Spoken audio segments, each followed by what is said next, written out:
இந்த மேடைக்கு என்னை கூப்பிட்டதுக்கு ரொம்ப நன்றி. எல்லாம் 2K கிட்ஸு, எல்லாம் இளைஞர் பட்டாளம். சார் நீங்களும் அப்படிதான் சார் இருக்கீங்க. அது சொல்கிறீங்கன்னா வெயிட் பண்ணுறேன். அது சொல்கிறதுக்காக தான் இப்படிலாம் போடுறேன். 85ல் டைரக்ட் ஆனேன். இன்னும் நம்மளை கூப்பிட்டு உற்சாகப்படுத்துறீங்கள, இந்த மனசுக்கு இந்த டீமே நல்லா வரும். இந்த கம்பெனியை பற்றி ஒரே வார்த்தை சொல்லணும்னா, இதுக்கு நான் நடிக்கிறேன்னு ஒன்று எனக்கு சம்பளம் பேசப்பட்டது. சம்பளம் பேசப்பட்ட 3வது நாள் எனக்கு முழு செட்டில்மெண்ட்டு கொடுத்துட்டாங்க. எனக்கே சீக்கிரம் டேட்டு கொடுத்தாங்கன்னு டென்ஷன் பண்ணியிருக்காங்க. இப்படி எல்லா கம்பெனியும் இருந்தால் ரொம்ப நல்லாயிருக்கும். இதெல்லாம் கேட்டு வாங்க வேண்டியதாக இருக்குது. விஜய் ஆண்டி சார் அப்படி இல்லை, நான் அதை ஒரு தடவை கூட கேட்காமே வரணும்னு உள் மனசு சொல்லிச்சு. என் மனசு சொல்லிட்டு அவருக்கு எப்படி தெரிஞ்சு இல்லை, உடனே வந்துடுச்சு. பார்க்கும்போது இப்போ பணம் வந்துருக்கு, அப்புறம் ஆடிட்டு சார் அப்படிப்பட்ட ஒரு எண்ணம் 2 தடவை தான் என்கிட்ட பேசியிருக்காரு சார். கதையை பற்றி நீங்கள் கேளுங்க, அந்த பையன் என்ன சொல்கிற பாருங்கன்னு ஒரு தகப்பனா அந்த கதைக்கு அழகாக சொன்னார். அதை நீங்கள் கேட்டு புரிஞ்சிங்க, உங்களுக்கு தெரியும் சொல்லிட்டு 2 முறை வேறு எந்த விஷயமும் பேசலை, வெறும் கதையை பற்றி பண்ணுவேன். அப்படி இந்த படத்தை ஒரு சுமக்கிறார். படத்தை புலிஸ் பண்ணுறது மட்டும் இல்லை, இதை வெற்றி படமாக்கி ஜனலுக்கு கொண்டு போய் கொடுக்கணுன்றது தான் அவருடைய லட்சியமாக இருக்குது. இந்த படத்தை டைரக்டரை பற்றி சொல்லணும். அவர் என்னென்னா, டைரக்டர்களை நான் நிறையா பார்த்துருக்கேன். சத்தம் போட்டு சொல்லுவாங்க, பக்கத்து வீடு கேட்கும், ஏதோ பிரச்சனை அவங்களுக்குன்ட்டு வந்துடுவாங்க. அந்தளவுக்கு சத்தம் போட்டு சொல்லுவாங்க. அப்புறம் கதை சொல்லும் போதே தட்டி உடச்சி எந்திரிச்சு நடந்து அப்படிலாம் நான் விதவிதமாக கதை கேட்டிருக்கேன். தப்பெல்லாம் சொல்லலை, அவங்கவுங்க பாணி. எங்கள் டைரக்டரு நான் டைரக்ட் பண்ணுறோன்னே அவர் காலில் வந்து ஆசீர்வாதம் வாங்கினேன். அப்போது நைட் 2 மணி அவர் எனக்கு ஒரு அட்வைஸ் பண்ணார், பாண்டியா டைரக்ட் பண்ணுற மாதிரி நடிக்காதேன்னு. அதுக்கு 1000 அர்த்தம் இருக்குது.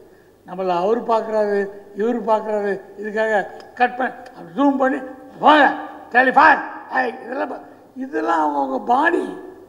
அதெல்லாம் டைரக்ஷன் கிடையாது. செல்லுலாய்டில் என்ன வருது, மக்கள் என்ன பார்க்குறாங்க, அதான் முக்கியம். அந்த குணத்தை இந்த டைரக்டர்கிட்ட பார்த்தேன். நான் என்ன பண்ணுறேன்னா எனக்கு என்ன பார்க்கணும், அதான் அவர் கணேசனுடைய ஒரே நோக்கம் தான்.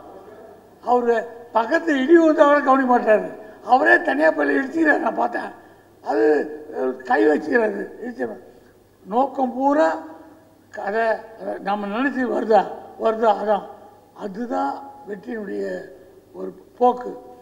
கதை சொல்லும் போது என்ன சொன்னார், நீங்கள் அப்பா கரெக்டு, பையன் நைட் லேட்டாக வரான். அப்போ பையன் வர்றதை கவனிக்கிறதுக்காக, அவனை பிடிக்கிறதுக்காக வெளில நாய்க்கெல்லாம் பிஸ்கட் போட்டு இருக்கீங்க, பையன் வரான், எங்கடா போயிட்டு வரேன்னு கேட்குறீங்க அப்படின்னுக்கா சொன்னார். ஓ நாய்க்கெல்லாம் பிஸ்கட் போடுறீங்க, இப்போ தான் டிவியில் நிறைய நியூஸ்லாம் பார்க்குறோமே நாய் பிரச்சனைன்னு. நான் ஒன்று ஏங்க நாயெல்லாம் ட்ரெயின்டு நாய் தானே, அதெல்லாம் இல்லை சார், நாயெல்லாம் பார்த்துக்கலாம். நாய் எங்கே அது அங்கே என்ன நாய் இருக்காது பார்த்துக்கலாங்க, அங்கே என்ன நாய் ஏதாவது கடிச்சு வச்சுருக்கேன், அதெல்லாம் ஒன்றும் ஆகாதுங்க. ஒருவேளை கடிச்சிட்டேன்னு கடிச்சா பார்த்துக்கலாங்க. கடிச்சிட்டா எங்கே பார்த்துக்கிறது, அவருக்கு நான் சொல்கிறதே அவர் மைண்டில் ஏறலை. அதை அப்பாக்காரு நாய்க்கு பிஸ்கட் போட்டுருக்கணும், பையன் வர லேட்டாக அவனை கவனிக்கும், அந்த கதை மட்டும் என் மைண்டில் ஏற்ற பார்க்குறேன்னு தவிர அதனால் என்ன கவனிக்கூடாதுல்ல. கதையினுடைய எண்ணம் அதிகமாக இருக்கிறத அவர் போக்கில் போயிட்டே இருக்கார். அற்புதமான இயக்குனர். இந்த மாதிரி இயக்குனர்லாம் தமிழ்நாட்டில் தமிழ் திரையுலகத்தில் கொடி கட்டி இருக்கணும். கதாநாயகன் பார்த்தவொன்னே பழிச்சிருக்காரு. அவரை பார்த்தோன்னே நமக்கு கொஞ்சம் எக்ஸ்பீரியன்ஸ் இருக்கிறதால சும்மா இருக்க முடியுமே, தம்பின்னு ஆரம்பித்தோம் அட்வைஸு எப்பவும் இருக்குது தானே பழக்கம். உடனே அவர் பார்த்து தம்பின்னு ஆரம்பித்து நான் எது சொல்ல போகிறேனோ அவர் நான் சொல்கிறதுக்கு முன்னாடியே சொல்லுங்கள் சார், நான் சொல்கிறத நிப்பாட்டிக்கிறது. எதை சொல்ல போனாலும் எனக்கு தெரியுது, எல்லாத்தையும் கவனித்து வச்சுருக்காரு.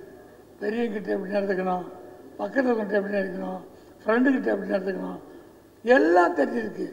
எல்லாம் தெரிந்த இந்த கலைஞன் ஓஹோன்னு வரணும்.